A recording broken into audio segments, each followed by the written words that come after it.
Shalom, salam damai semuanya. Welcome. Mari kita awali kebaktian kita hari ini, ibadah kita kepada Tuhan dengan suatu lagu. Saat kami berkumpul, Roh-Mu bekerja ya Tuhan.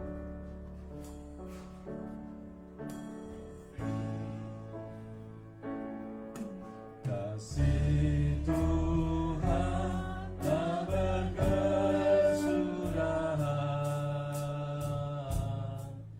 tak habis-habisnya rahmat-Nya, selalu baru tiap pagi,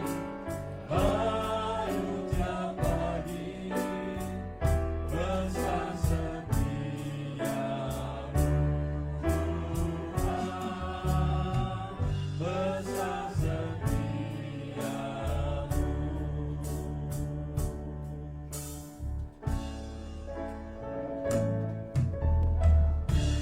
Saat kami berkumpul, Roh-Mu bekerja, ajar kami memuliakan nama-Mu.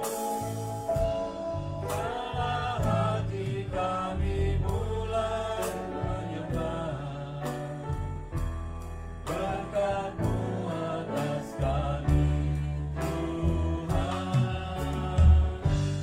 berkat-Mu atas kami. Sekali lagi kita nyanyikan, kita arahkan hati kita kepada Tuhan. Saat kami berkumpul, Roh-Mu bekerja, ajar kami memuliakan nama-Mu. Kala hati kami mulai menyembah, berkat-Mu atas kami Tuhan, berkat-Mu atas kami. Mari kita nyanyikan sambil berdiri, kita puji Tuhan. Kasih Tuhan tak berkesudahan, tak habis-habisnya rahmat-Nya, selalu baru setiap pagi, besar setiamu Tuhan, besar setiamu.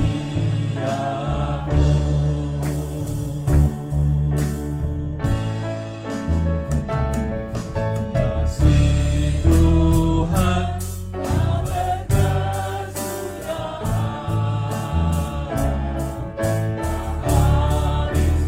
habis-habisnya rahmat-Nya, selalu baru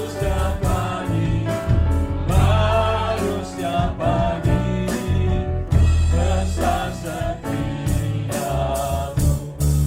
Tuhan, besar setiamu. Selamat siang jemaat yang dikasih Tuhan. Kita akan mulai kebaktian kita pada hari ini. Kami percaya Tuhan pimpin semua satu persatu, baik worship leader, baik pemimpin pujian, baik semuanya yang ikut hadir di tempat ini. Dan terlebih Tuhan boleh pelihara Pak Yonas yang akan membawakan firman dan memimpin perjamuan kudus. Tuhan boleh pimpin, kuasai dengan Roh-Mu yang kudus. Tuhan ampuni segala kesalahan kami semuanya, sehingga boleh layak hadir di tempat ini. Tuhan berkati rekan-rekan kami yang belum hadir, baik yang dalam perjalanan maupun di rumah maupun di mana saja. Kami percaya kasih setia Tuhan selalu hadir di tempat ini dan di mana saja. Dalam nama Tuhan Yesus kami berdoa. Amin.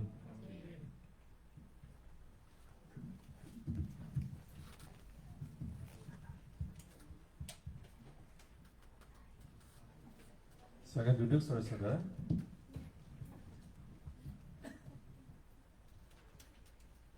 Hari ini adalah hari yang istimewa ya buat kita. Hari ini adalah hari yang istimewa buat orang Kristen, karena adalah hari Syabat.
pujian berikutnya masih dalam rangka Hari Pentakosta, datangnya Roh Kudus untuk umatnya.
tercurah dari surga, bangsa-bangsa bersorak. Hey, Roh tercurah dari surga, gereja Tuhan dibangkitkan.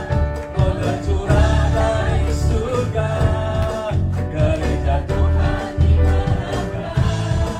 Semua bangsa-bangsa bahwa Yesus Tuhan. Sekali kita puji Tuhan. Bukanlah roh kami ya Tuhan. Bergandeng tangan, mari kita bergandeng tangan. Tangan kami semuanya. Terus bergandengan tangan. Dalam hadirat-Mu kami menyembah-Mu. Curahkanlah Roh-Mu atas kami. Roh tercurah dari surga, bersuka cita. Roh tercurah dari surga, bangsa-bangsa bersorak. Hey, tercurah dari surga, gereja Tuhan dibangkitkan. Roh tercurah dari surga, gereja Tuhan dimenangkan. Semua bangsa-bangsa dan mengaku bahwa Yesus Tuhan. Roh tercurah dari surga. Bilang saja, sukacita. Roh tercurah dari surga, bangsa-bangsa bersorak. Roh tercurah dari surga, gereja Tuhan dibangkitkan. Roh tercurah dari surga, gereja Tuhan dimenangkan. Semua bangsa-bangsa kan mengaku bahwa Yesus Tuhan. Semua bangsa-bangsa kan mengaku siapa? Bahwa Yesus Tuhan. Amin. Puji Tuhan. Silakan duduk saudara. Puji Tuhan, kita mau arahkan hati kita sebelum firman Tuhan. Di dalam segala masalah kita, permasalahan dunia, hanyalah Tuhan kekuatan kita. Dialah perlindungan kita.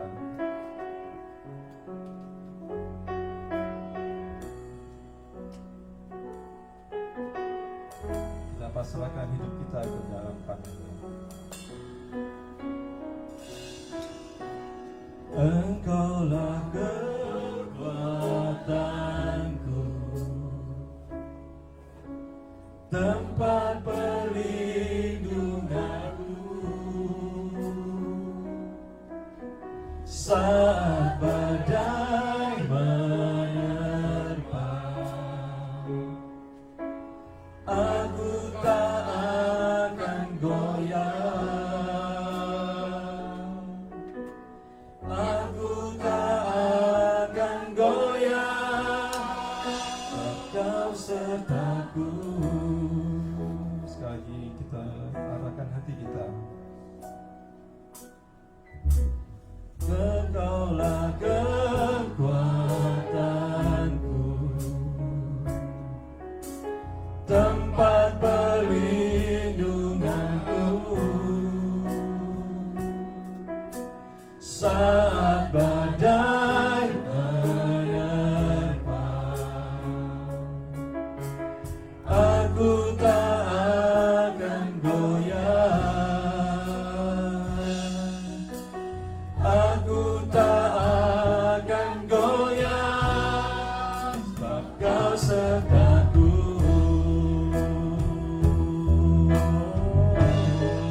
sukacita kami, Engkaulah pengharapan kami, dan Engkaulah kekuatan kami.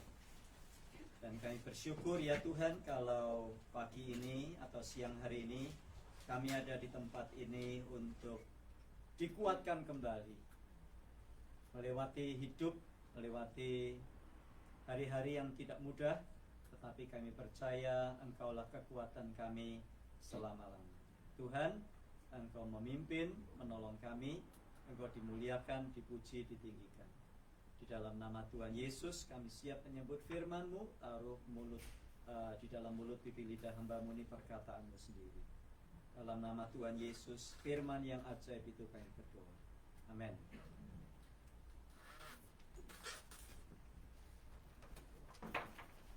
Selamat siang Bapak Ibu, Shalom. Ya, kita akan membuka firman Tuhan pada hari ini. Ya, dari surat 2 Korintus pasal yang ke-11. Surat 2 Korintus pasal yang ke-11 ayat yang kedua sampai ayat yang keempat. 2 Korintus pasal 11 ayat 2 sampai ayat keempat. Ada yang pernah membaca sampai 2 Korintus? Ada yang pernah membaca sampai 2 Korintus? Ada yang belum pernah membaca 2 Korintus?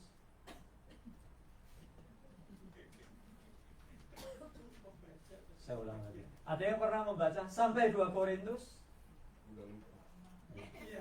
Ada yang belum pernah membaca sampai 2 Korintus? Enggak apa-apa, saya tidak mempermalukan orang. Baik, ada surat Korintus, ada dua. Yang satu 1 Korintus, yang satu 2 Korintus. Sama-sama duanya ditulis oleh Rasul Paulus. 1 Korintus adalah surat yang ditulis untuk membahas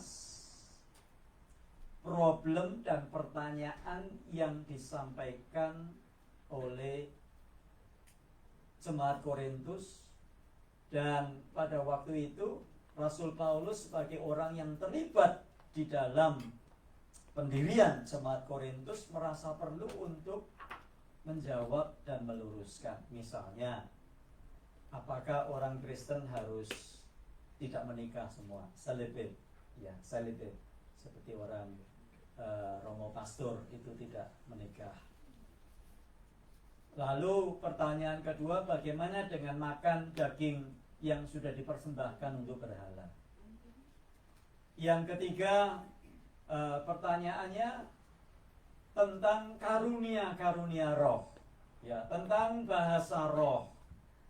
Lalu pertanyaan berikutnya, ada banyak sekali pertanyaan yang disampaikan salah satunya oleh keluarga Chloe, CHLOE, kepada Rasul Paulus.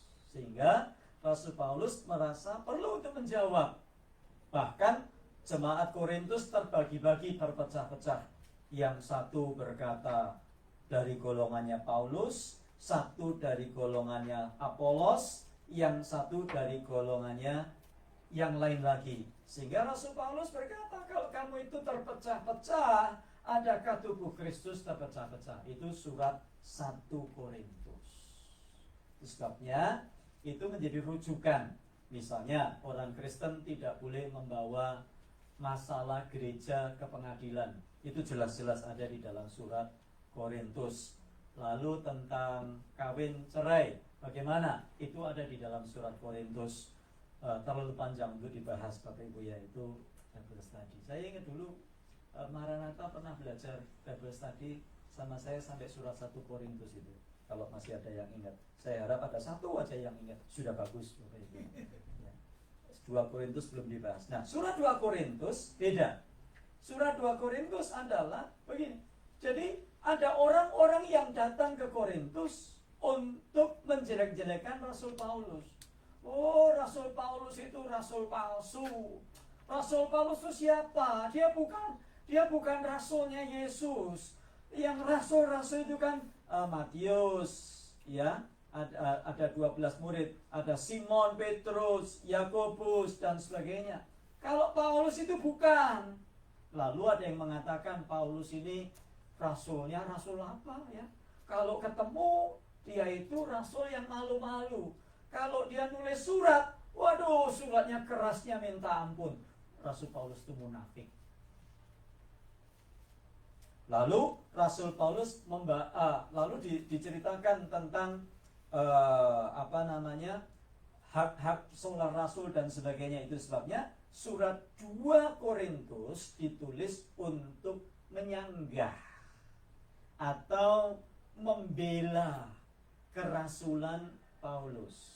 Itu sebabnya kalau Anda membaca mulai dari pasal 1 sampai pasal 7 dan nanti dilanjutkan pasal yang ke-10 sampai pasal 12, semuanya bicara tentang pembelaannya Rasul Paulus tentang kerasulannya. Hanya 2 pasal. Nah, kalau Anda membaca 2 Korintus, hanya ada 2 pasal yang khusus berbicara tentang persembahan. Jadi kalau Anda mau cari ayat tentang persembahan di Perjanjian Baru, Anda baca 2 Korintus pasal 8 dan 9. Itu kaya tentang persembahan dengan sukacita dan sebagainya. Tentang ada yang benih, Tuhan memberikan kepada kita berkat berupa benih, Tuhan memberikan kepada kita berkat berupa roti. Itu 2 Korintus 8 dan 9. Sehingga kalau kita membaca 2 Korintus pasal 11, ini masih merupakan pembelaan Rasul Paulus atau jawaban Rasul Paulus tentang kerasulannya. Kita baca 2 Korintus pasal 11 ayat yang kedua sampai ayat yang keempat. Sebab aku cemburu kepada kamu dengan cemburu ilahi. Kenapa kok cemburu? Karena rupa-rupanya ada orang-orang yang datang, mereka mengaku sebagai rasul atau guru-guru atau pengajar-pengajar, tetapi mereka bukan rasul asli. Mereka bukan pengajar-pengajar, bukan guru-guru, bukan rasul-rasul asli. Mereka adalah rasul-rasul palsu, guru-guru palsu, pengajar-pengajar palsu, atau boleh dikatakan pengajar-pengajar sesat. Itu sebabnya Rasul Paulus berkata, sebab aku cemburu kepada kamu dengan cemburu ilahi. Kenapa? Karena mereka terpukau, terpesona. Mereka, bahasa Jawanya kepencut, yang dari Surabaya tahu. Kepencut mereka itu. Aduh, mereka gampang sekali terpesona. Ada lagunya, terpesona, aku terpesona. Ya, itu lagu. Kenapa kok bisa begitu? Makanya dikatakan aku cemburu dengan cemburu ilahi. Masih ayat 2. Karena aku telah mempertunangkan kamu siapa kamu? Jemaat Korintus, kepada satu laki-laki untuk membawa kamu kepada perawan suci, sebagai perawan suci kepada Kristus. Jadi Rasul Paulus memakai perumpamaan. Jemaat itu diumpamakan seperti perawan suci yang sudah ditunangkan kepada tunangannya, mempelai laki-laki, yaitu Yesus Kristus. Kok kamu malah ikut-ikut yang gak benar? Kamu kok malah ikut-ikut ajaran yang gak benar? Aku yang sudah mempertunangkan kamu. Artinya apa? Rasul Paulus sudah memulai pelayanannya di Korintus, sudah memperkenalkan Kristus kepada jemaat Korintus, sehingga orang-orang Korintus percaya dan mengikut Kristus. Nah, kota Korintus sendiri, Korintus itu ada di mana sih? Korintus itu ada di provinsi yang namanya Akhaya. Kalau Anda membaca Kisah Para Rasul, AKHAYA, itu provinsi di mana Korintus itu ada. Jadi letaknya di mana Korintus? Korintus itu di Yunani kalau hari ini. Ada kota Korintus, masih ada sampai hari ini. Kalau Anda mau pergi ke sana. Nah, dikatakan di situ Rasul Paulus sudah memulai pelayanan. Dia yang membawa jemaat Korintus, dia mulai memperkenalkan Kristus kepada orang-orang Korintus. Tapi sekarang orang Korintus kok malah mau ikut rasul-rasul palsu.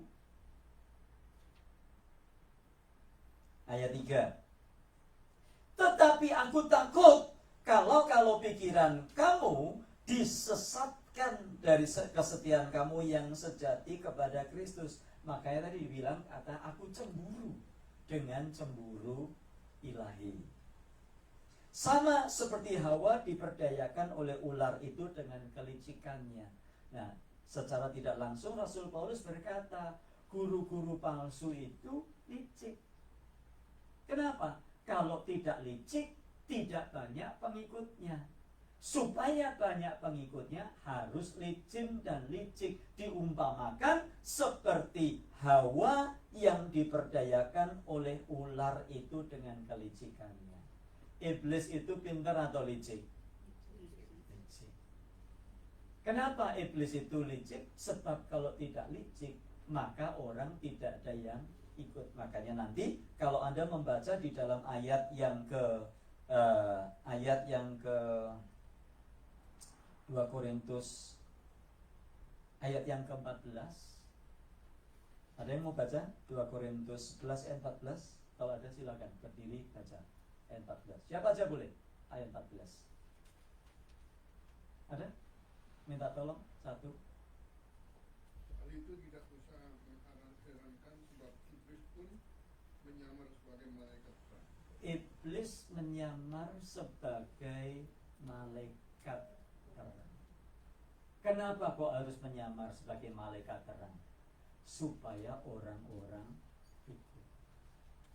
Pada waktu iblis mendatangi Hawa, apa yang dikatakan iblis pertama kali? Kejadian pasal 3. Apa yang dikatakan iblis pertama kali? Nggak usah dibuka ya.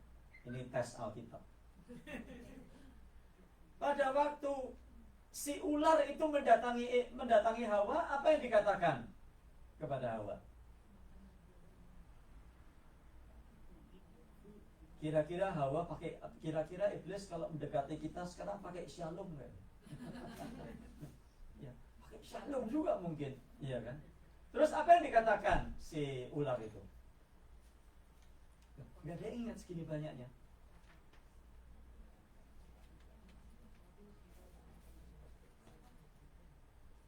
Apa yang dikatakan iblis apa? Bukankah semua buah di taman ini boleh kamu makan, bukan? Itu perkataan pertama. Betul? Licik gak ini? Licik. Karena Tuhan bilang apa? Bukankah semua buah di taman ini tidak boleh kamu makan buahnya, bukan? Pertanyaan begitu. Kenapa? Karena perkataan Tuhan apa? Kepada Hawa, kepada Adam. Semua buah di sini boleh dimakan, kecuali buah dari pohon pengetahuan yang baik dan yang jahat. Nah, ini kan dibalik. Pekerjaan iblis itu selalu memutar balik dalam segala kelicikannya, supaya orang tidak tahu bahwa dia sedang tertipu. Makanya orang yang suka nipu disebut sebagai pengikut. Kenapa? Karena pekerjaannya tukang ya tadi nipu, licik kan? Dan orang yang nipu itu pasti harus licik dan licin. Sebab kalau tidak licin dan tidak licik, dia tidak bisa jadi penipu. Contohnya, Bapak Ibu kalau ke Indonesia, beli tas LV, Louis Vuitton. Saya tanya, mirip nggak? Mirip. Kenapa? Nah kalau Louis Vuitton jahitannya perat-perat, Bapak siapa yang mau beli? Maka dibikin persis supaya Anda tertipu. Nah, iblis menyamar sebagai malaikat terang. Terus Hawa jawab apa? Hawa jawabnya, enggak kok, semua boleh dimakan, kecuali tentang pohon pengetahuan dari buah, kecuali buah dari pohon pengetahuan yang baik dan yang jahat. Terus ditanya, kenapa? Karena waktu aku memakannya aku akan mati. Terus iblis bilang apa? Enggak, kamu tidak akan mati. Sebetulnya kamu akan jadi seperti Tuhan Allah. Licik nggak ini? Jadi kalau orang yang licik, dia datangnya dari mana? Jangan dijawab. Ini untuk perenungan kita. Makanya tadi guru-guru palsu yang datang ke Korintus itu bersifat licik. memutarbalikkan segala sesuatu. Yang paling mudah adalah menjelek-jelekan Rasul Paulus, supaya orang Korintus tidak belajar dan tidak mau dengar dari Rasul Paulus. Dan kalau mereka tidak mau dengar dari Rasul Paulus, mereka tidak lagi dengar ajaran yang benar, maka mereka akan pro kepada guru-guru sesat tadi.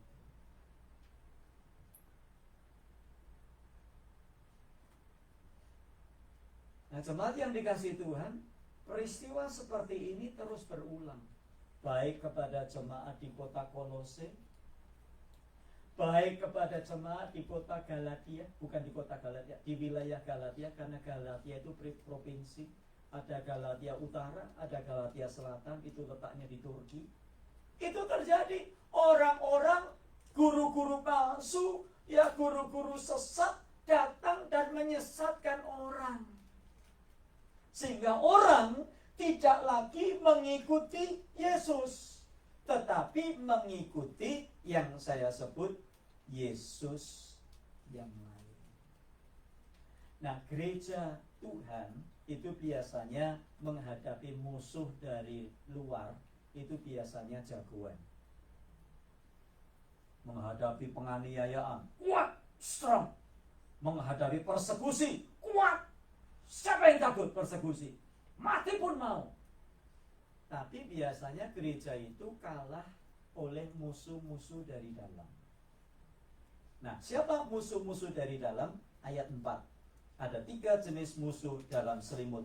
Itu sebabnya hari ini saya beri judul musuh dalam selimut.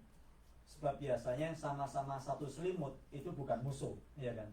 Kalau sama-sama dalam selimut, coba suami istri kalau lagi musuhan, selimutnya 1 atau 2 atau 5? Kadang-kadang 5, iya kan? Tapi kok selimutnya 1 berarti lagi berdamai, Bapak Ibu. Ya. Kadang-kadang yang 1 pakai selimut, 1 enggak pakai. Ayat 4. Sebab kamu sabar saja. Jadi Rasul Paulus heran, kenapa jemaat Korintus ini kok sabar ya? Jika ada seorang datang memberitakan Yesus yang lain, yang telah kami beritakan. Jadi pada waktu itu kan kekristenan masih baru. Jadi orang bingung. Ini tadi Paulus ngajarkan Yesus, oleh anugerah, oleh iman kita diselamatkan. Yang guru-guru palsu ini mengajarkan enggak. Kamu sudah percaya Yesus, misalnya di surat Galatia. Kamu sudah percaya Yesus, tapi kamu harus disunat. Kalau enggak disunat, enggak selamat, enggak masuk surga.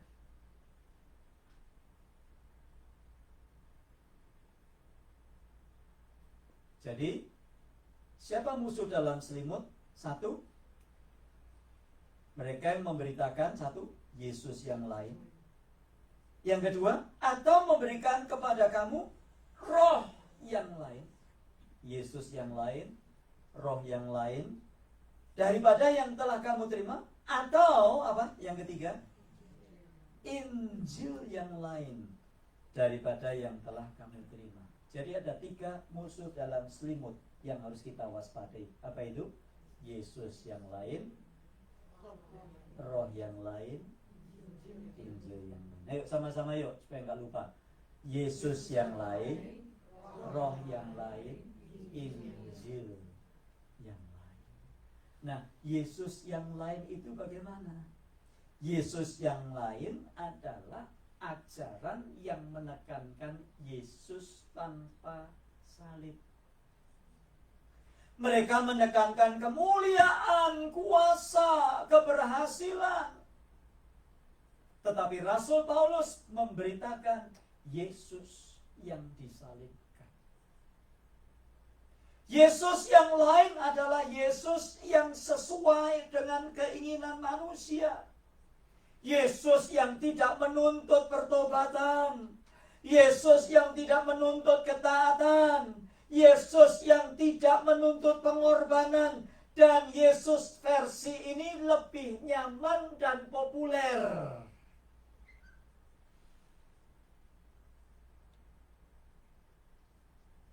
Yesus juga yang dicampur dengan ajaran lain.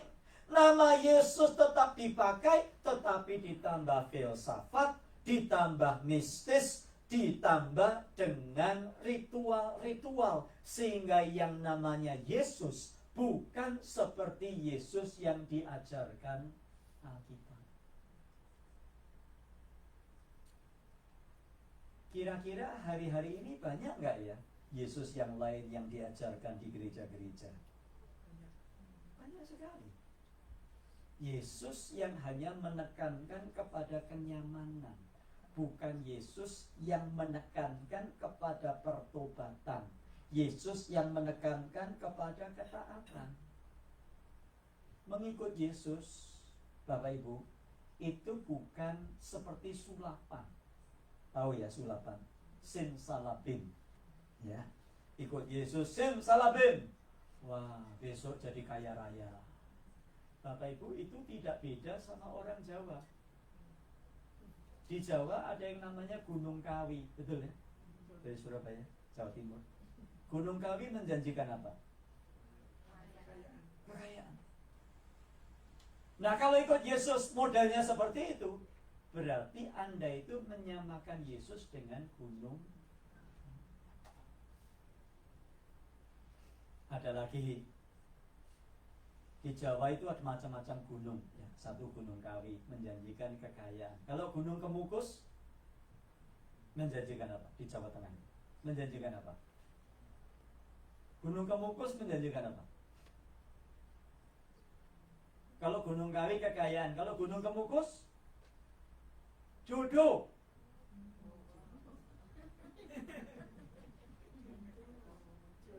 Jodoh. Jadi kalau ada yang susah dapat jodoh, mesti pergi ke gunung.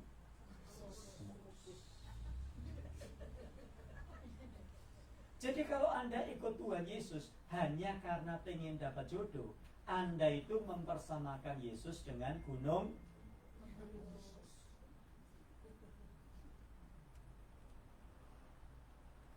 Ada yang ikut Yesus karena pengen sembuh. Saya tanya, ada nggak dukun di Jawa yang menjanjikan kesembuhan? Oh banyak. Jadi kalau kita ikut Tuhan Yesus hanya karena kita ingin sembuh, kita itu sedang menaruh Yesus selevel dengan dukun. Dukun itu apa? Dukun itu singkatan. Udu, rukun. Udu itu uang, iuran, udu, ada. Kunnya rukun. Jadi kalau ngasih duit, rukun. Ada banyak orang Kristen yang ikut Yesus, tapi Yesusnya bukan Yesus Alkitab. Yesus Alkitab bilang apa? Filipi 1:29 bilang apa? Yesus Alkitab, sebab kamu dipanggil bukan hanya untuk menerima berkat, tetapi juga untuk menderita karena nama. Ikut Yesus, kalau sungguh-sungguh ikut Yesus, Yesus yang betul, itu nggak gampang Bapak Ibu. Lukas 9:23, setiap orang yang mau mengikut aku, ia harus menyangkal dirinya, memikul salibnya setiap hari dan mengikut aku. Saya lagi nulis buku, ya, buku yang kedua akan terbit bulan Juli, judulnya Dipanggil Menjadi Murid. Setelah itu terbit, saya akan nulis lagi buku yang ketiga, judulnya Harga Mengikut Yesus. Karena banyak sekali di gereja-gereja sekarang diajarkan ikut Yesus tidak membayar harga. Ikut Yesus pokoknya ke gereja, hidupnya senang, hidupnya nyaman, hidupnya sukses. Itu bukan Yesus ajaran Alkitab. Nah, Yesus yang lain bisa berupa Yesus yang hanya memberi berkat, tetapi tidak menyuruh kita menjadi murid. Yesus yang hanya menyuruh kita ke gereja, tetapi tidak menyuruh kita menjadi gereja. Apa bedanya? Pergi ke gereja dan menjadi gereja. Pergi ke gereja itu aktivitas. Menjadi gereja itu identitas. Bedanya apa? Pergi ke gereja itu aktivitas. Sudah ke gereja belum nyo? Udah. Ya udah, bagus ya. Minggu depan pergi lagi, oke? Okay? Udah ke gereja belum sih? Udah. Ya, minggu depan pergi lagi. Itu aktivitas. Menjadi gereja, yang disebut menjadi gereja adalah membawa gereja itu keluar dari gedung, sehingga gereja itu bukan hanya sekedar hari Minggu jam 12 sampai jam 1.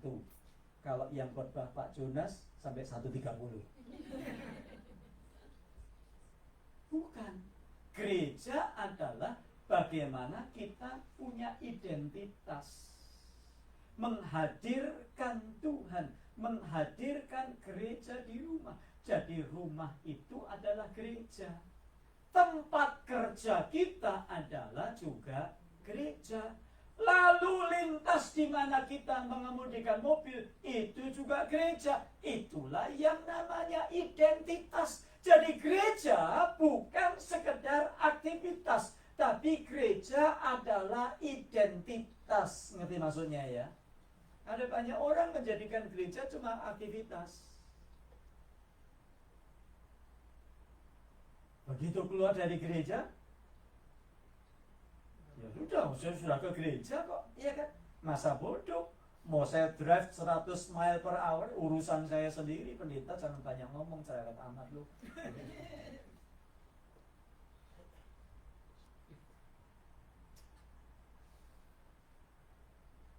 Mau saya nipu-nipu, terserah saya. Nggak usah ikut-ikut, itu kan pendeta di gereja.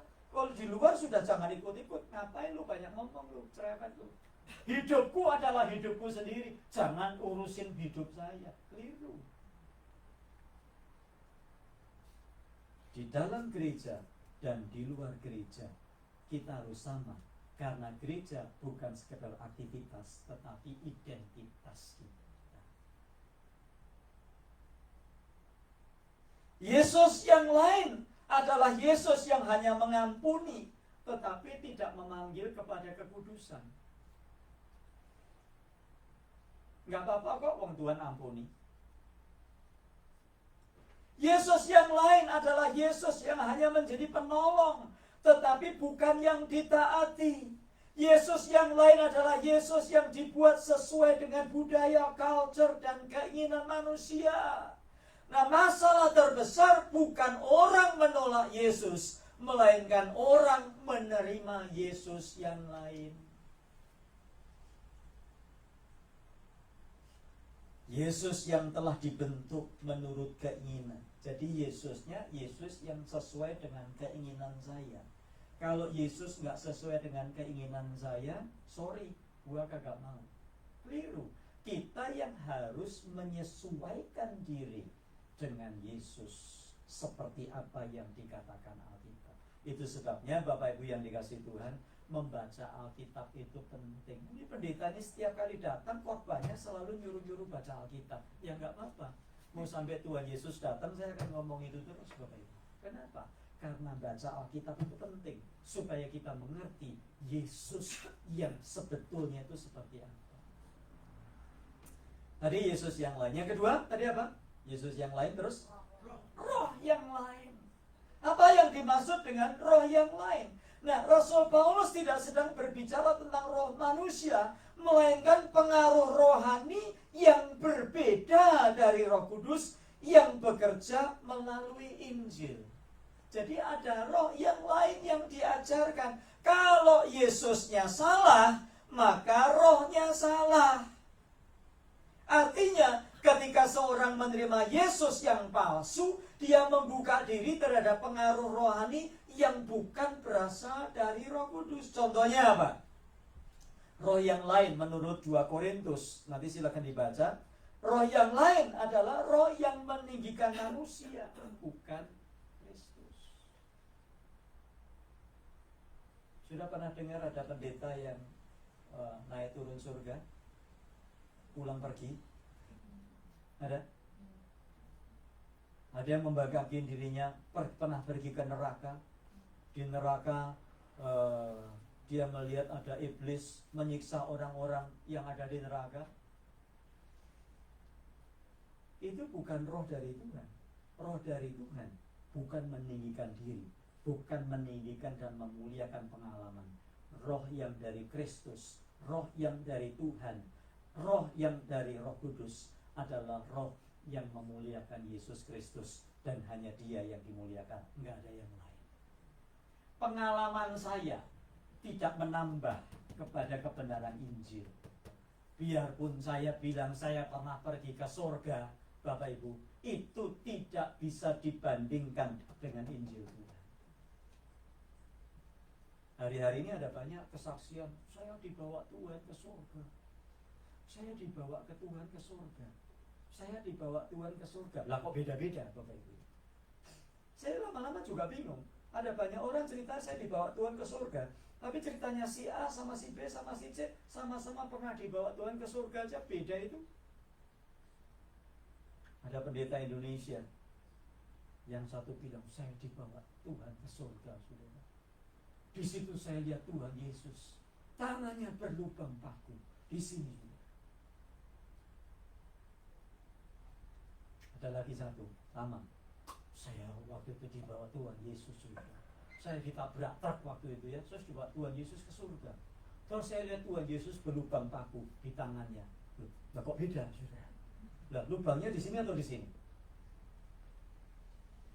Nah, inilah yang saya katakan, tidak perlu dibanggakan, tidak perlu dimuliakan. Yang dimuliakan cuma Tuhan Yesus, sebab Roh Tuhan hanya memuliakan Yesus Kristus. Nah, ciri-ciri roh lain itu seperti apa? Rohnya yang meninggikan manusia, bukan Kristus. Roh yang menghasilkan kesombongan, bukan kerendahan hati. Roh yang mengejar sensasi, bukan kebenaran. Tadi pagi saya nonton, ada yang ngirimin saya video. Ini di Manado ya, di Minahasa, Sulawesi Utara. Ada orang, beberapa orang itu di depan gereja, nggak mau masuk.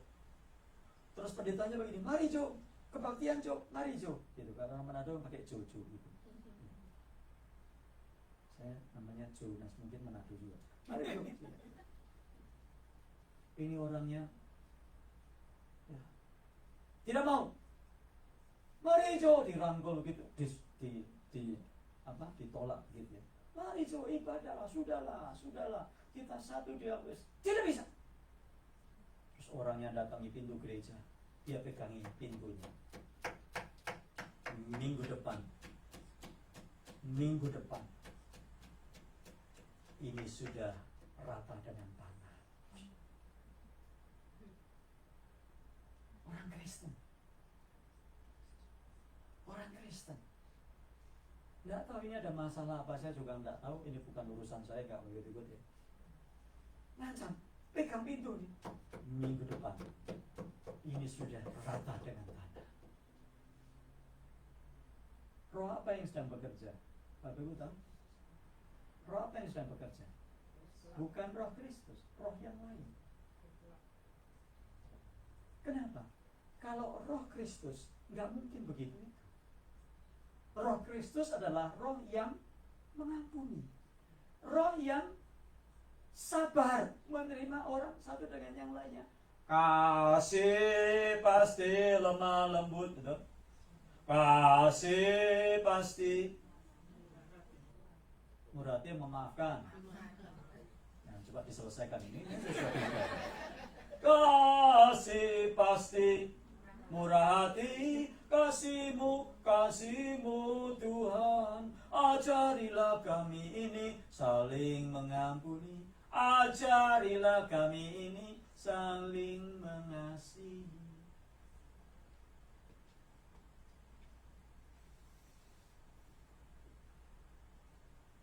Roh yang lain yang seringkali merusak gereja Tuhan itu roh yang lain.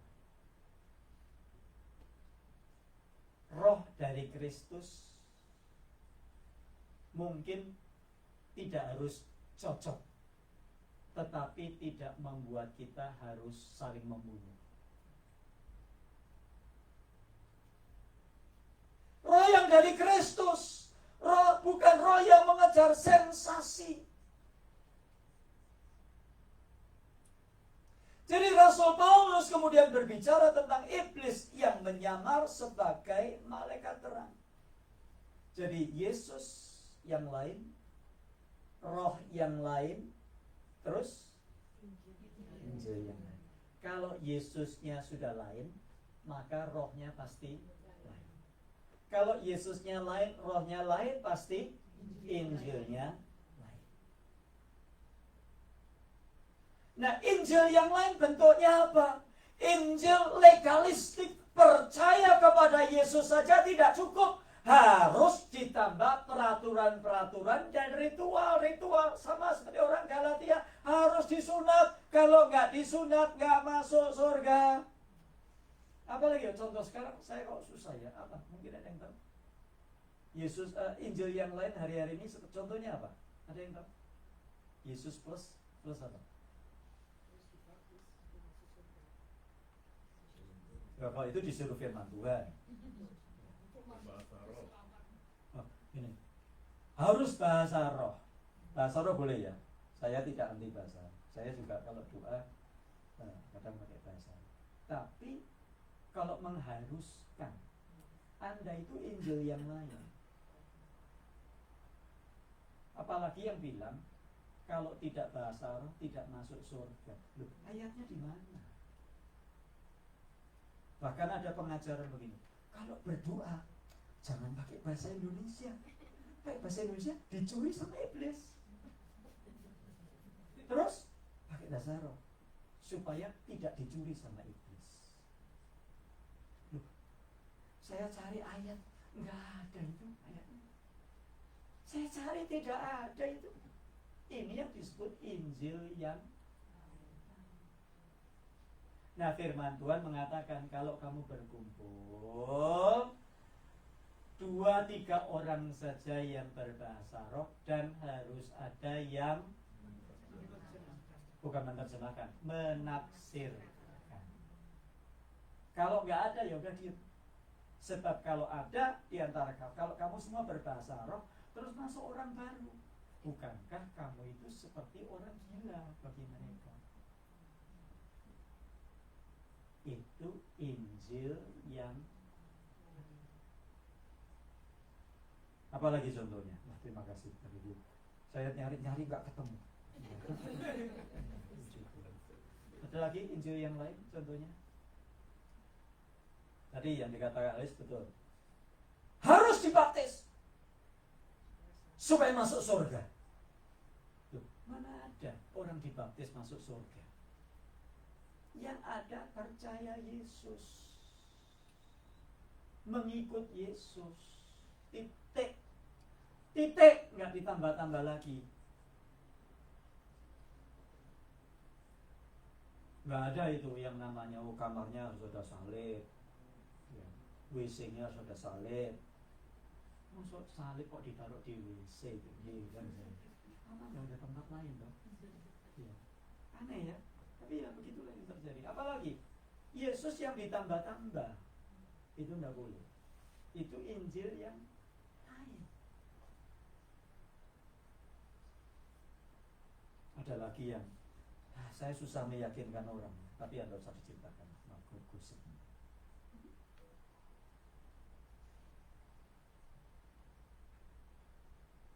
Kalau sembahyang lihat salib boleh nggak?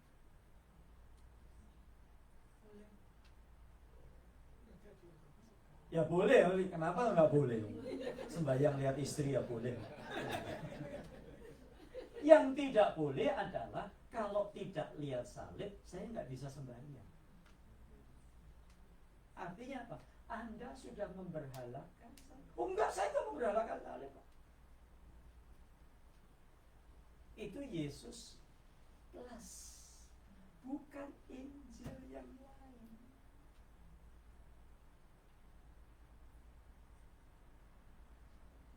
Ada banyak, contohnya banyak sekali Bapak Ibu. Ada orang yang kalau mau pergi itu, kalau mau naik pesawat, terus pesawatnya mesti ditulisi salib dulu. Ini kono kan mau ke Indonesia itu. Terus nanti mau duduk, dia mau duduk juga gini dulu. pikir ini aneh Bapak Ibu ya. Aneh ini. Aneh. Tidak ada di Alkitab diajarkan begitu toh. Ini betul terjadi. Ada di mana itu, di Real atau Amat ngajarkan gitu. Saudara-saudara. Ya. Terus kalau mau masuk hotel, kita tidak tahu siapa yang tadi masuk hotel. Jadi kok saya masuk hotel, itu kacanya saya gambarin salib dulu. Ini kebanyakan nonton film horor. Kebanyakan nonton film horor. Dia bilang, kita nggak tahu itu siapa yang tadi tidur di hotel itu. Aduh, saya bilang, duh, kalau nyanyi nama Yesus, menara yang kuat, injak iblis dengan kuasanya, nyanyinya begitu kan. Tapi begitu masuk mana-mana mesti gambar salib dulu. Nah, memangnya diajarkan di Alkitab. Saya punya cincin Bapak Ibu. Cincin saya itu yang satu ya, putih itu ada salibnya. Malah nggak pernah tak pakai Bapak Ibu. Kenapa lah? Orang lihat terus Bapak Ibu.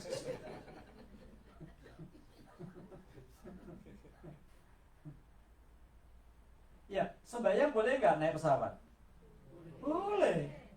Pegang pesawatnya boleh nggak? Boleh. Oh, saya kalau naik pesawat itu, kalau masuk pintu pesawat itu ya kan ada itu, saya pegang gitu. Oh, berkati pesawat itu kan, berkati itu. Saya sembahyang ya nggak apa-apa toh. Nggak boleh, nggak dilarang toh. Saya juga tidak mau. Tapi kalau Anda mesti harus, oh nanti juga di kursi, wah kursinya juga dipegang dulu. Nah, terus nanti mau makan juga traynya dipegang dulu. Ya. Itu kan jadi orang aneh. Itu Injil yang lain. Injil lain membuat kita jadi aneh. Ada lagi Injil lain. Kalau sembahyang mesti ke Yerusalem. Andre. Ini Andre suka dititipin itu, amplop itu. Ya, isinya berapa Andre? Amplopnya 20. Ya. Tergantung banyak. Ada 20, ada $10. Andre tolong Andre ya, titip ya Andre. Kenapa saya tahu? Saya juga sering dititipi. Pak, Bapak mau ke Yerusalem? Iya. Tolong Pak ya, tolong titip doa Pak ya. Masih amplop nih Pak, tolong Pak, amplopnya ada duitnya. Masukkan di tembok ratapan Pak ya. Ya, masuk tembok ratapan. Ini Injil yang lain. Injil yang lain. Boleh nggak kalau duitnya saya pakai buat beli kopi? Boleh. Tapi saya nggak pakai duit. Hanya karena kopi Yerusalem itu enak, bukan berarti saya kok dititipi gitu ya. Jangan juga gitu-gitu. Ya. Percaya Tuhan Yesus mendengar doa kita. Ya, nggak harus ke Yerusalem. Ya, ke Yerusalem. Di rumah sendiri aja doa Tuhan dengar kok. Di mana 2-3 orang berkumpul Tuhan hadir di situ. Kenapa mesti ke Yerusalem? Kenapa mesti titip ngasih duit? Itu kan kedukun. Tidak ada ayatnya. Kamu harus, kita bukan agama lain ya. Agama lain gitu ya silakan. Tapi kita orang Kristen bukan ikut-ikut agama lain. Kalau sembahyang mesti ke Yerusalem. Ada lebih gawat lagi. Saya mau ikut Andre Pak. Biarpun saya sakit-sakitan, saya mau ikut Andre Pak. Kenapa? Kalau saya mati di Yerusalem, itu saya langsung masuk surga.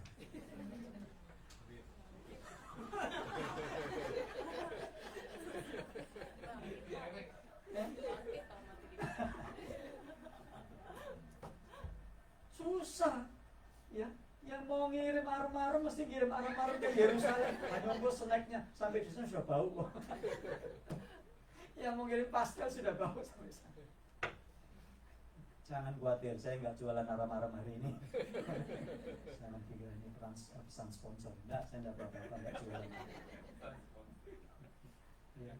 Jadi kita mesti percaya kepada firman Tuhan. Percaya, makanya Alkitab harus dibaca. Kalau Alkitab nggak dibaca, kita nggak tahu. Nanti diajarin orang apa saja kita ikut-ikut. Saya pernah cerita kan, ada pendeta ngajarin namanya perjanjian garam.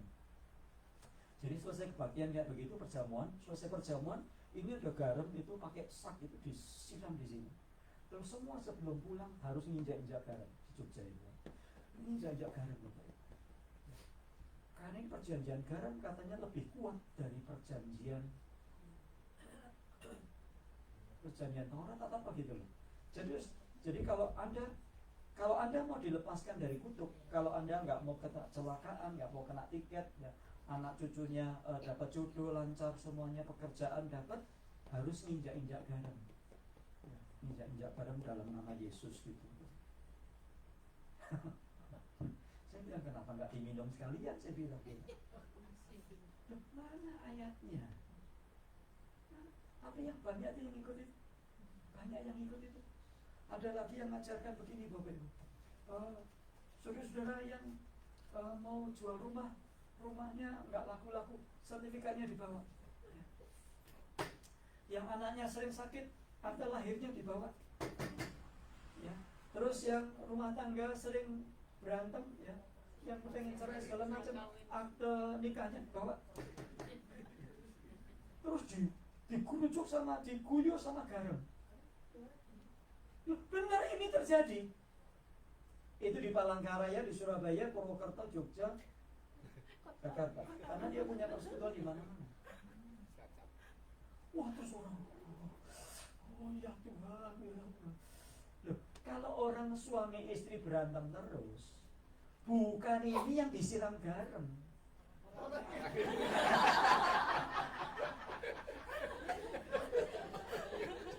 Yang bilang bukan saya loh ya. Yang bilang bukan saya.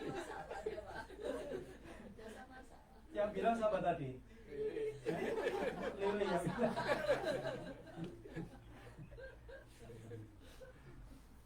Saya bersyukur ya Pak Yusuf sama Lili.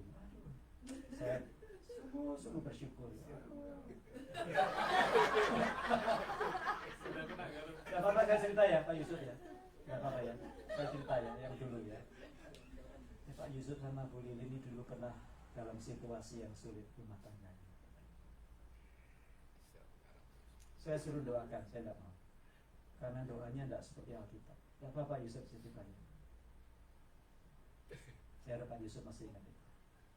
Sudah tidak bisa. Lilinya juga sama. Nggak bisa Pak. Saya nggak bilang ke mana. Sertifikat pernikahannya mana Pak? Siram garam.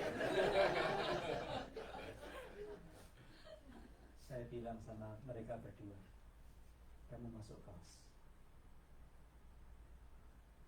ikut kelas pemulihan. Tanya, yang tanya Pak Yusuf, berapa lama?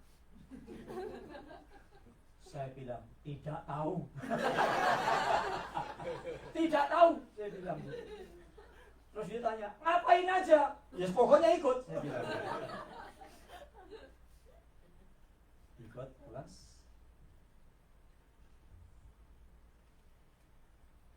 Ngapalkan ayat. Pernah saya hukum itu. Karena nggak menghafal ayat. Malah pergi ke Starbucks. Tapi mereka berdua ini orang yang mau diajar. Dan kemurahan Tuhan, kasih anugerah Tuhan, kuasa firman bekerja. Hari ini saya melihat mereka baik-baik.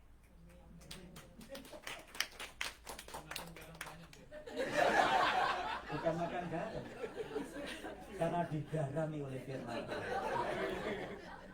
Itu contoh Aditya sampai bisa datang ke sini. Kalau bukan karena mereka rukun, nggak mungkin bisa. Jadi Bapak Ibu, sekali lagi, jangan percaya Yesus yang lain, roh yang lain, dan Injil yang lain. Injil ini sudah cukup. Kalau kita berpegang kepada firman, kita tunduk sama firman, maka sesuatu pasti terjadi dalam hidup kita. Pemulihan pasti terjadi. Yang sudah nggak ada tadi yang bilang, nggak mau, sudah bisa. Sekarang kemana-mana gandengan mereka. Makan berdua, saya nggak pernah diajak ya. Ya, saya bersyukur, ya kan, saya bersyukur. Ya, jadi sekali lagi, firman itu sudah cukup. Jangan percaya yang lain-lain. Mari kita satukan hati, kita siapkan hati dengan percaya. Di hadapan kami ada roti dan anggur yang adalah tubuh dan darah.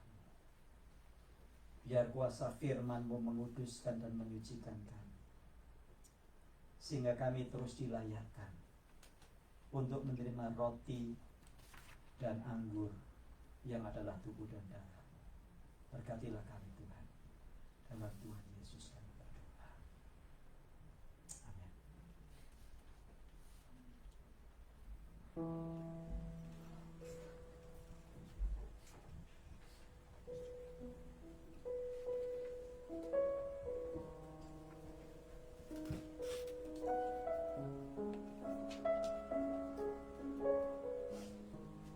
Sambil kita menunggu mendapatkan roti dan anggur ini, biar kita merenung sejenak. Jangan biarkan pikiran kita mengembara kemana-mana. Coba pikirkan, adakah selama ini kita sempat terpesona oleh Yesus yang lain? Adakah kita sempat terpesona oleh roh yang lain, bahkan Injil yang lain?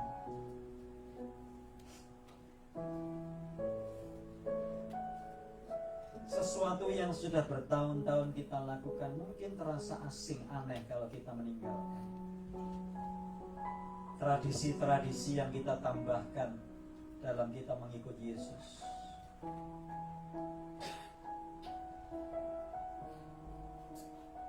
Mari kita buang. Kita hanya terima Yesus yang sesuai Alkitab,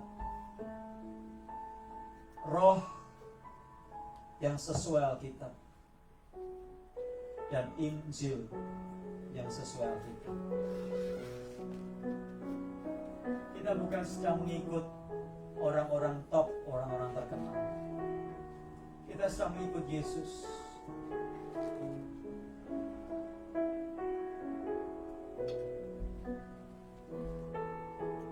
Terlalu banyak godaan dan gangguan di luar sana.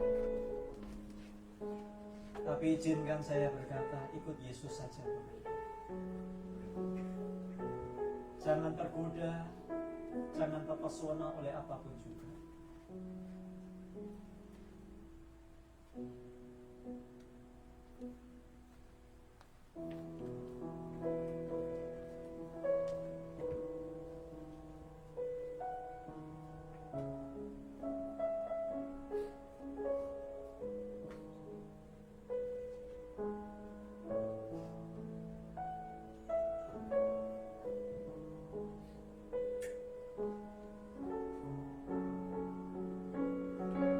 Mari kita berdiri bersama.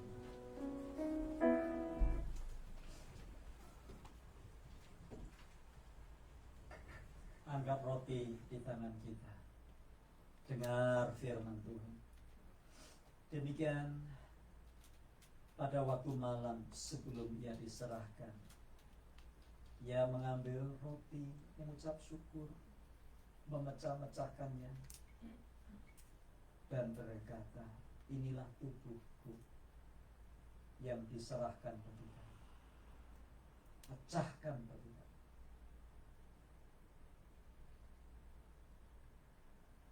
Terima.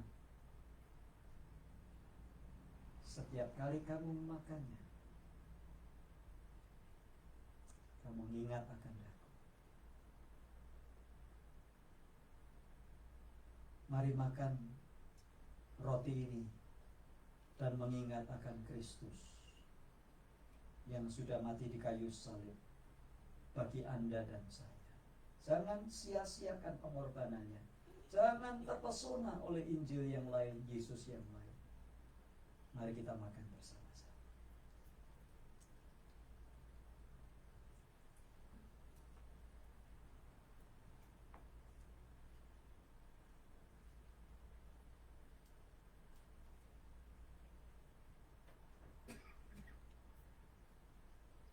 Mari kita ambil cawan minuman. Demikian juga ia mengambil cawan sesudah makan lalu berkata, cawan ini adalah perjanjian baru yang dimeteraikan oleh darahku. Artinya bukan perjanjian lama yang kita ikuti, tapi perjanjian baru di dalam darah Kristus. Itu yang kita ikuti. Jangan mau dibawa lagi ke perjanjian lama. Perbuatlah ini setiap kali kau meminumnya menjadi peringatan akan daku. Peringatan akan apa? Peringatan bahwa Yesus sudah menyucikan kita dari dosa dan pelanggaran kita. Mari minum bersama di dalam nama Tuhan Yesus.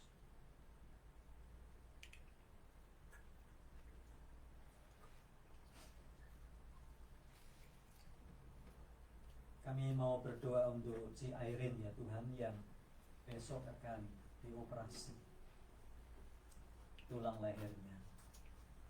Di dalam nama Tuhan Yesus kami berdoa, biarlah perjamuan ini menguatkan si Irene, bahwa dia tidak sendiri. Kuasa darah Yesus bekerja, memberkati para dokter, memberkati alat-alat yang dipakai, sehingga operasi berjalan baik, sukses, nama Tuhan dimuliakan. Beri kekuatan untuk si Irene, beri kekuatan untuk seluruh keluarga, percaya ada kuasa, ada pertolongan. Terima kasih Bapa, kami serahkan operasi ini dalam tangan Tuhan. Roh Kudus yang mengendalikan dengan kuat kuasa-Nya. Kami minta di dalam nama Tuhan Yesus Kristus. Kami juga berdoa Tuhan untuk saudara kami Tono dan Eka yang akan ke Indonesia salah satu hari minggu ini. Tuhan, Engkau memberkati, menjaga, melindungi. Tuhan, mereka boleh tiba di Indonesia, mengerjakan tugasnya dan kegiatan-kegiatan yang sudah direncanakan. Dan Tuhan, mereka dilindungi oleh Tuhan, dijauhkan segala mara bahaya, dijauhkan dari segala sakit penyakit, sehat, selamat, dan pulang dengan sukacita nanti kembali ke LA dalam pertolongan dan pelindungan Tuhan. Kau berikan pesawat yang terbaik, tempat duduk yang terbaik, teman duduk yang terbaik, pelayanan yang terbaik, sehingga mereka boleh tetap bersukacita dan memuliakan Tuhan untuk apa yang Tuhan sudah beri. Kami doakan saudara kami Pak Yongki yang sedang terbaring di rumah sakit. Tuhan, kami tidak tahu apa maksud rencana Tuhan, tetapi kami percaya Tuhan, Engkau turut bekerja dalam segala sesuatu untuk mendatangkan kebaikan bagi Pak Yongki. Karenanya Tuhan, kami berdoa, pulihkan Pak Yongki ya Tuhan, tolong Tuhan, sebab tanpa pertolongan-Mu semuanya sia-sia. Tuhan, tolong Pak Yongki. Tuhan, pulihkan segala sakit penyakitnya, pulihkan tubuhnya dari segala sakit penyakit yang ada, bahkan supaya Pak Yongki bisa normal kembali menjalankan aktivitas dalam hidup sehari-hari, bukan hanya fisik, tetapi juga pulihkan rohani, pulihkan seluruh keberadaannya, manusia seutuhnya Tuhan, supaya Pak Yongki boleh memuliakan Tuhan. Berkati dokter yang menangani, berkati seluruh perawat, berkati Pomona Hospital, dan juga semua yang terlibat di dalamnya. Terpujilah nama-Mu kekal selamanya. Di dalam nama Tuhan Yesus kami berdoa, juga berdoa untuk acara penghiburan bagi keluarga saudara kami John Newman. Tuhan kiranya sebentar lagi Tuhan kiranya memberkati. Dalam nama Tuhan Yesus kami berdoa, bersyukur. Amin. Silakan duduk Bapak.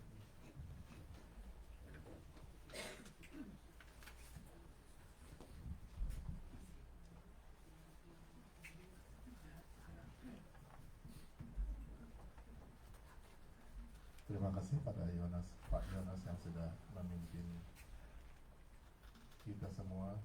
Kita bisa mendengarkan firman Tuhan dan kita sudah mengikuti perjamuan kudus.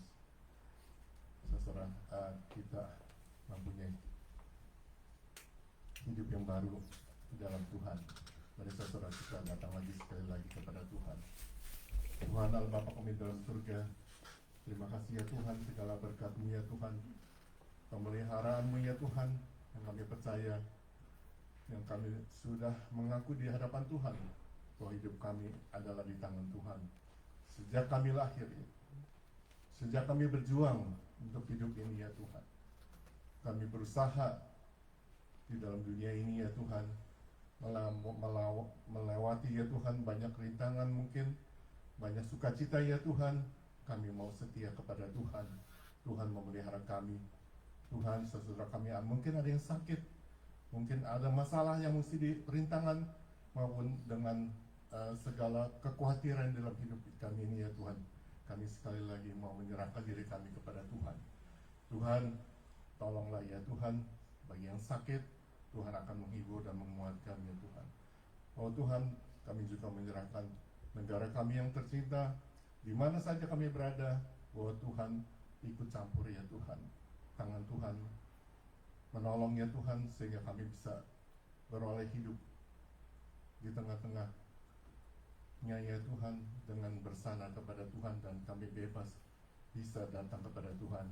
Dan kami juga menyerahkan pada saudara-saudara kami, pada suatu ketika kami kembali kepada Tuhan, dan saudara kami mungkin ada yang sudah kembali kepada Tuhan, tapi sekali lagi Tuhan tidak meninggalkan kami sampai selama-lamanya. Amin.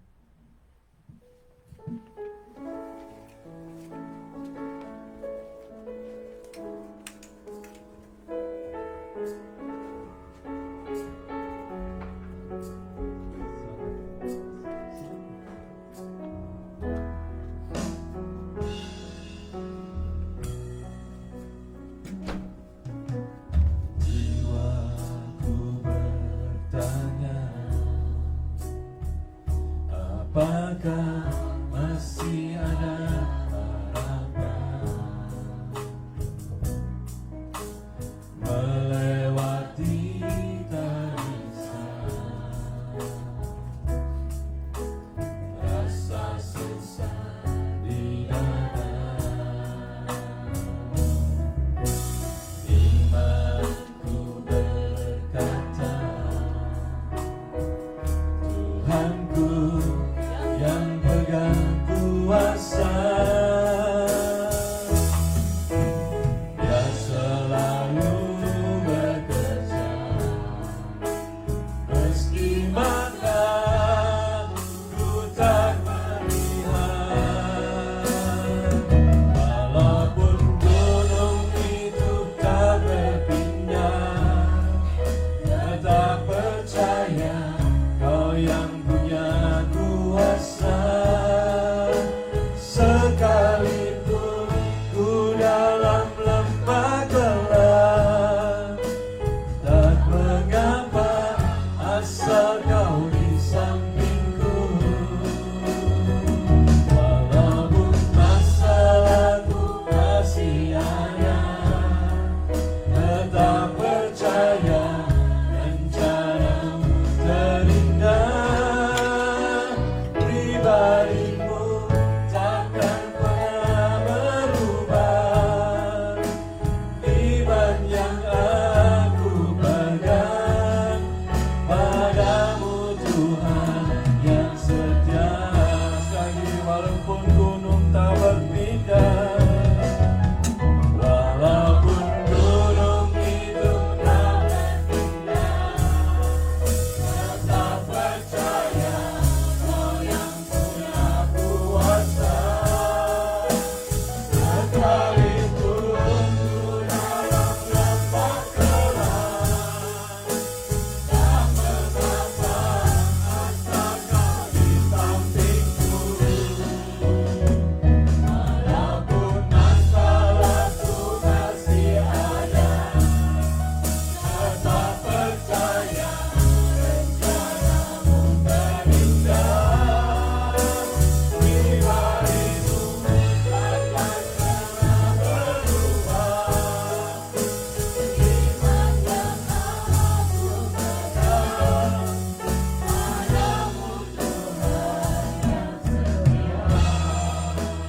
Iman yang aku pegang padamu, Tuhan yang setia.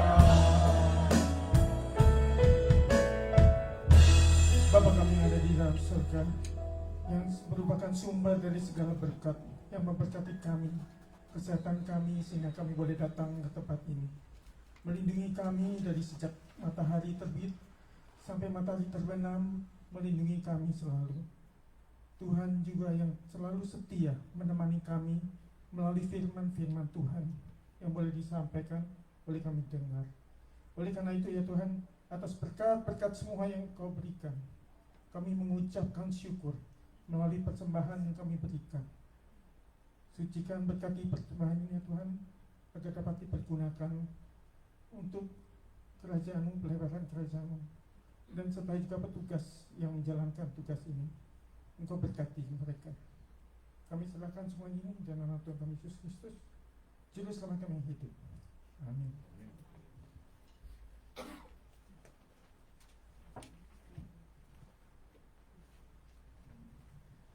Shalom, selamat datang sekali lagi untuk para jemaat.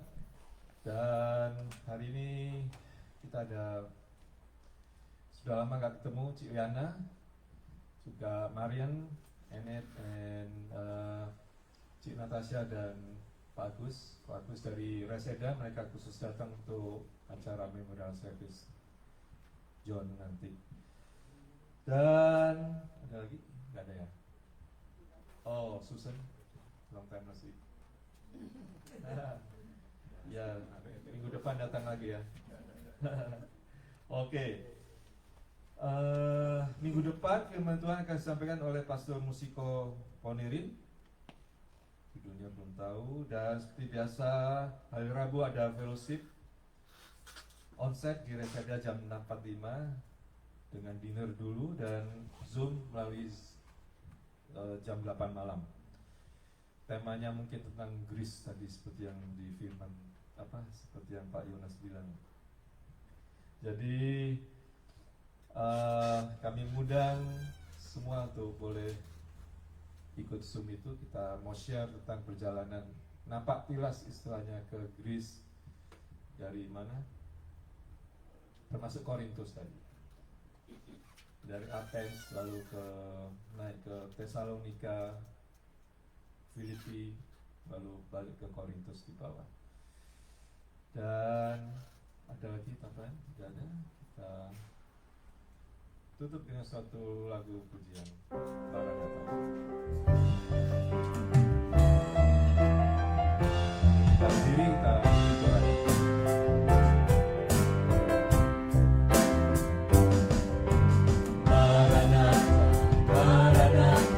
Tuhan datanglah, persiapkanlah dirimu sambut kedatangannya. Maranatha, Maranatha, Kristus datanglah, hari itu, hari yang termulia.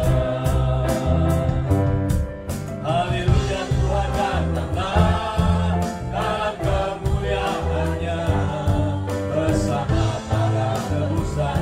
Sambutlah dia, Raja, segala suku kaum bangsa nyanyi sembah sang Raja. Ya Yesus, Maranatha datanglah.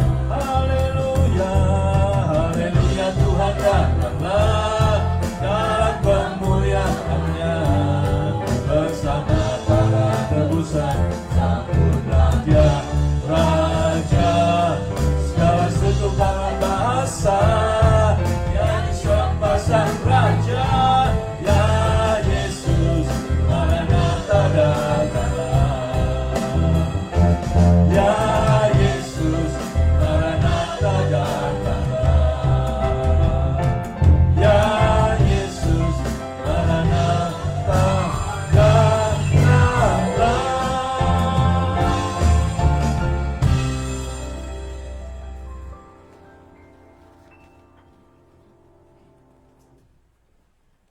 Jemaat Tuhan, arahkanlah hatimu kepada Tuhan dan terimalah berkat-Nya. Sebab Tuhan melindungi engkau dan memberkati engkau. Tuhan menyinari engkau dengan wajah-Nya dan memberi engkau kasih karunia-Nya. Tuhan menghadapkan wajah-Nya kepadamu dan memberi engkau damai sejahtera.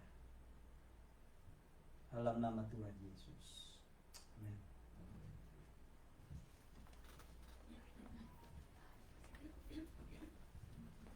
Saat duduk, silakan duduk, dan kita akan break 10 menit sebelum memorial service.